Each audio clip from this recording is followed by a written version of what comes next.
Mais um dia agitado, Renan. Bom dia para você, bom dia a todos que estão conosco aqui no Novo Dia. Acho que só tínhamos dividido tela assim num plantão. Hoje é um dia diferente, cheio de emoções aqui em Brasília. Renan, enquanto eu me aprontava para entrar no ar aqui, eu estava ouvindo a Marina Demori falar e rememorar um pouco o que aconteceu na sessão de ontem, né? Logo no início da fala do voto do ministro Alexandre de Moraes, ele não falava nem...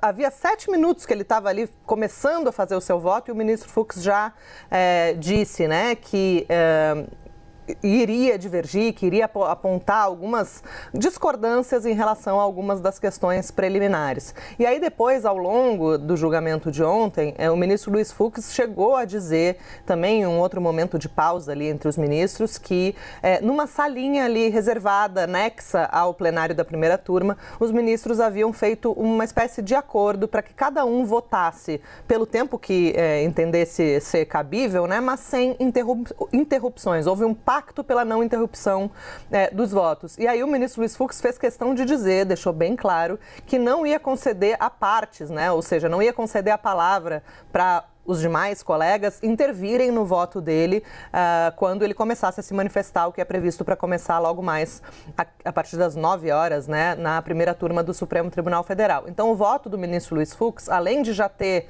indicado que pode vir numa linha divergente da do ministro Alexandre de Moraes, ele vai ser um voto que promete ser bastante extenso e Fux quer respeito a esse pacto de não interrupção que foi acordado ali nos bastidores da primeira turma, na salinha ali em que os ministros se preparam para entrar, né, no plenário, nessa sala aí que a gente vê nas imagens. Então, o ministro Luiz Fux já indicou essa primeira divergência e deve ser um dos pontos iniciais do voto dele de logo mais, Renan, que é o seguinte: o ministro Luiz Fux é o único da primeira turma que entende que esse caso não deveria estar sendo julgado pela turma, que pela repercussão do caso seria um caso de ser julgado no plenário, né, pelo quórum completo do STF. Lembrando que o quórum completo tem 11 ministros e as turmas são colegiados menores, em que apenas 5 ministros participam, né? 5 ministros para cada turma, excluído desse esquema o presidente da corte, que atualmente